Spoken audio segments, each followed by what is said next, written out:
Hello friends, welcome back to my channel. तो आप लोग के लिए एक वैकेंसी आई है जो कि है एमपी यानी कि मध्य प्रदेश की तरफ से, जो कि है ये एनएचएम यानी कि नेशनल हेल्थ मिशन की तरफ से, जो इस समय हर राज्यों में वैकेंसीज आ रही हैं। ज़्यादातर मेडिकल की लाइन में आ रही हैं क्योंकि कोविड-19 की सिचुएशन चल रही है, इसलिए तो ये वैकेंसी जो आई है वो जनवरी टू दिसंबर 2021 के लिए आई हुई है।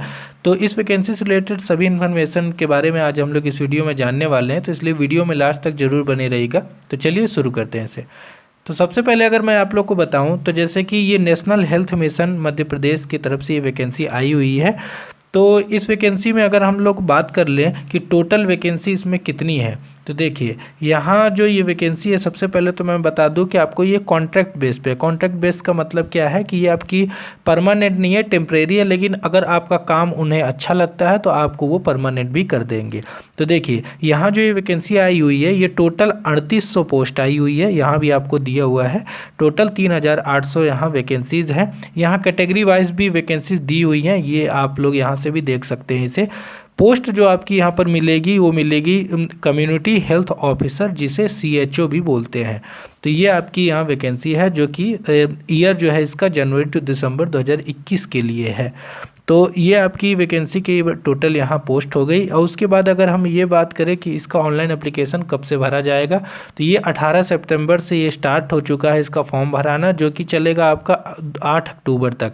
यानी कि आपके पास बहुत ही अच्छा टाइम है अभी इस फॉर्म को भरने के लिए। अब अगर बात करें कि आखिर इसमें एजुकेशनल क्वालिफ़िकेशन क्या चाहिए, तो देखिए यहाँ जो क्वालिफ़िकेशन मांगी गई है वो BSc नर्सिंग मांगी गई है। अगर आप BSc नर्सिंग किए हुए हैं तो आप इस फॉर्म को अप्लाई कर सकते हैं। साथ में अगर BSc नर्सिंग आपके पास नहीं है तो फिर पोस्ट बेसिक BSc नर्सिंग जो होता है उसका इंटीग्रेटेड सर्टिफिकेट का जो कोर्स होता है, जो कि होता है CHO में, यानी कि कम्युनिटी हेल्थ ऑफिसर की जैसी पोस्ट आई है उसी में ये इंडियन नर्सिंग काउंसिल जो होता है उसके थ्रू एक ये सर्टिफिकेट बनता है, उसका या तो सर्टिफिकेट होना चाहिए। तो इन दोनों में से अगर कोई भी चीज़ आपके पास है तो आप इस फॉर्म को अप्लाई कर सकते हैं। ज़्यादातर लोग जो होते हैं वो BSc नर्सिंग किए होते हैं, तो उनके लिए ये चीज़ आसान लगेगी, वो इस फॉर्म को अप्लाई कर सकते हैं। और यहाँ साफ साफ लिखा है कि अगर आप BSc नर्सिंग में फाइनल ईयर में फेल वगैरह हो जाते हैं तो ये बाद में आपको टर्मिनेट कर देंगे, यानी कि ये आपको वहाँ से निकाल दिया जाएगा। इसलिए अगर आप अच्छे से, आपका ये कंप्लीट है, आप पास हो चुके हैं BSc नर्सिंग में, तभी आप इस फॉर्म को अप्लाई करिए। और उसके बाद हम बात कर ले इसकी एज लिमिट के बारे में, तो इसकी एज लिमिट रखी गई है 21 से 40 साल तक। यानी कि अगर आप 21 साल के हो चुके हैं और 40 साल से ज़्यादा की अभी उम्र आपकी नहीं हुई है तो आप इस फॉर्म को अप्लाई कर सकते हैं। एज जो काउंट होगी आपकी 1/1/2021 यानी कि 1 जनवरी 2021 से काउंट होगी। यानी कि अगर आप 21 साल के नहीं भी हैं, 20 साल कुछ महीने के हैं, लेकिन आप 1 जनवरी 2021 से पहले 21 साल के हो जाएंगे तो भी आप इस फॉर्म को अप्लाई कर सकते हैं। एज रिलैक्सेशन जो है वो मिलेगा आपको OBC को 3 साल का और SC और ST को 5 साल का, जैसे कि MP गवर्नमेंट का जो भी रूल होता है उसके अनुसार। सिलेक्शन के बाद आपको जॉब लोकेशन कहाँ मिलने वाली है, यानी कि कहाँ आपको जॉब मिलेगी MP में, तो देखिए इसके बारे में इन्होंने ये बोला है कि जैसे आपकी मेरिट लिस्ट होगी, जिस हिसाब से आपके रैंक आएंगे उसी बेस पे आपको यहाँ जो है सब हेल्थ सेंटर जो है तो आपको यहाँ पर प्रोवाइड कराया जाएगा। तो इसके बारे में अभी क्लैरिफिकेशन नहीं है कि आपको पर्टिकुलर किसी स्पेशल जगह वहीं पर मिलेगी। जैसे कि भोपाल में अगर कोई रहने वाला है तो ऐसा जरूरी नहीं है कि आपको भोपाल में ही जॉब दी जाएगी। आपकी मेरिट लिस्ट में रैंक के हिसाब से आपको कहीं भी MP में भेजा जा सकता है। तो इस चीज़ के लिए आप लोग तैयार रहिएगा। और यहाँ पर लिखा हुआ है job posting shall be decided by the NHM MP।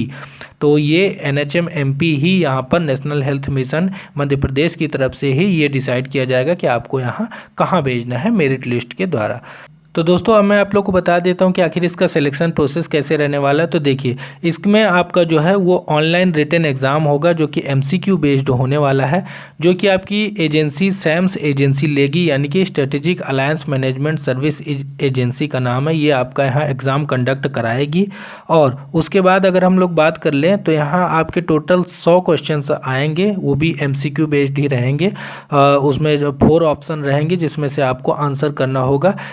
एक क्वेश्चन आपका 1 मार्क्स का यहाँ होने वाला है, नेगेटिव मार्किंग आपकी यहाँ पर नहीं होने वाली है। तो ये सब चीज़ें आप लोग अच्छे से ध्यान रखिए। और यहाँ पर ये बताया गया है कि मिनिमम पासिंग मार्क्स जो है ये ऑनलाइन रिटन टेस्ट में कम से कम 40 नंबर लाना आपको ज़रूरी है 100 में से। तो इसलिए आप लोग 40 नंबर ज़रूर यहाँ पर लाइएगा।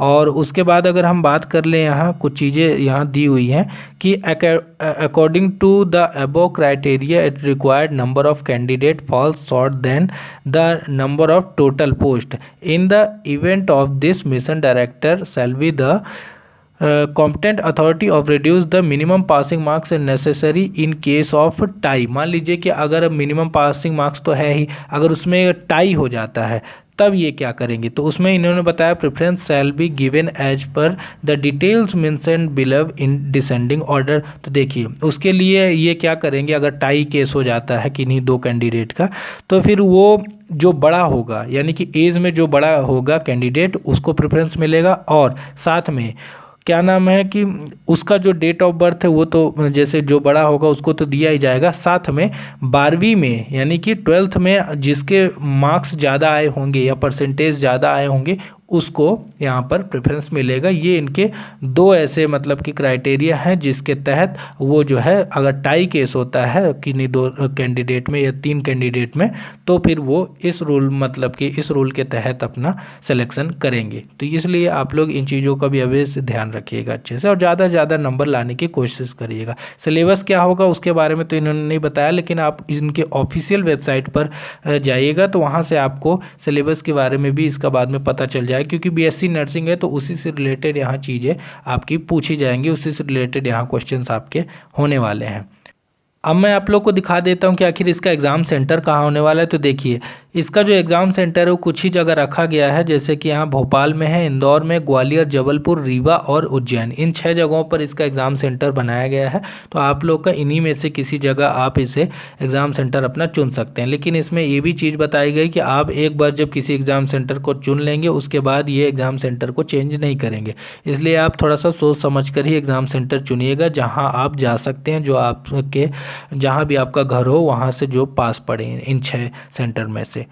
अब मैं अगर बात करूँ इसकी सैलरी के बारे में, तो देखिए इसमें जो सैलरी आपको मिलेगी, अगर आपका मेरिट लिस्ट में नाम आता है, आपकी अगर यहाँ सिलेक्शन हो जाता है तो आपको यहाँ जो सैलरी मिलेगी वो आपको मिलेगी 15,000 रुपये पर मंथ। और साथ में अगर आपका परफॉर्मेंस सही रहता है तो आपको एक परफॉर्मेंस बेस्ड इंसेंटिव भी मिलेगा जो कि 7,500 रुपये पर मंथ का होगा, यानी कि 15,000 तो मिलेगा ही, और अगर आप अच्छा काम करते हैं तो उसके अलावा आपको 7,500 रुपये और मिलेंगे पर मंथ। तो ये बहुत ही अच्छा आपके लिए यहाँ पर चांस है इस वैकेंसी को फिल करके इसमें ज्वाइन होने का। और अगर उसके बाद जो है अगर आपका काम अच्छा रहता है, क्योंकि इसमें एक बॉन्ड भी होने वाला है, वो बॉन्ड कैसा होने वाला है मैं अभी आगे आप लोग को बताऊंगा। तो देखिए यहाँ लिखा है कि जब आप इनका जो एक क्राइटेरिया है कि आप कुछ साल तक इनके साथ आपको काम करना पड़ेगा। अगर उतने समय तक आप इनके साथ काम कर जाते हैं तो फिर आपकी ये सैलरी बढ़ जाएगी, और ये सैलरी आपकी हो जाएगी 25,000 रुपये पर मंथ। और फिर आपको जो परफॉर्मेंस बेस्ड इंसेंटिव मिलेगा वो आपको मिलेगा 15,000 रुपये, यानी कि फिर आपकी टोटल पेमेंट 40,000 हो जाएगी उधर। तो ये बहुत ही अच्छा होने वाला है। लेकिन ये कब होगा देखिए, क्योंकि यहाँ लिखा हुआ है after passing the qualifying exam, तो यहाँ BSc nursing and getting registered with Madhya Pradesh nursing council, Madhya Pradesh nursing council में जो अपना रजिस्ट्रेशन करवाएंगे और उसके बाद ये अगर सीएचओ की पोस्ट पर आते हैं तब उनकी सैलरी इतनी होगी। लेकिन अगर जो लोग नहीं करवाए रहेंगे तो उनकी सैलरी इतनी रहने वाली है। तो इसलिए आप लोग देख लीजिए, आप इसके काउंसिल जो है एनएचएम काउंसिल जो है एमपी का, वहाँ आप रजिस्ट्रेशन ज़रूर करा लीजिएगा। और देखिए इनके साथ ये जो, क्योंकि एक तो ये टेम्परेरी जॉब है, ये परमानेंट तब होगी जब आपका काम इन्हें पसंद आएगा तभी आपको परमानेंट करेंगे। तो देखिए इनके लिए क्या करना होगा कि 500 रुपये का एक स्टाम्प पेपर आपको बनवाना पड़ेगा, जिसमें आप ये सब बताएंगे कि हाँ जब तक ये चाहते हैं हम इनका कम से कम 3 साल तक इनकी सेवा आपको देनी पड़ेगी, 3 साल तक आपको इनके साथ जुड़े रहना। अगर आप 3 साल के पहले इस काम को छोड़ देते हैं तो फिर आपको यहाँ 2 लाख रुपए का बॉन्ड यहाँ भरना पड़ जाएगा।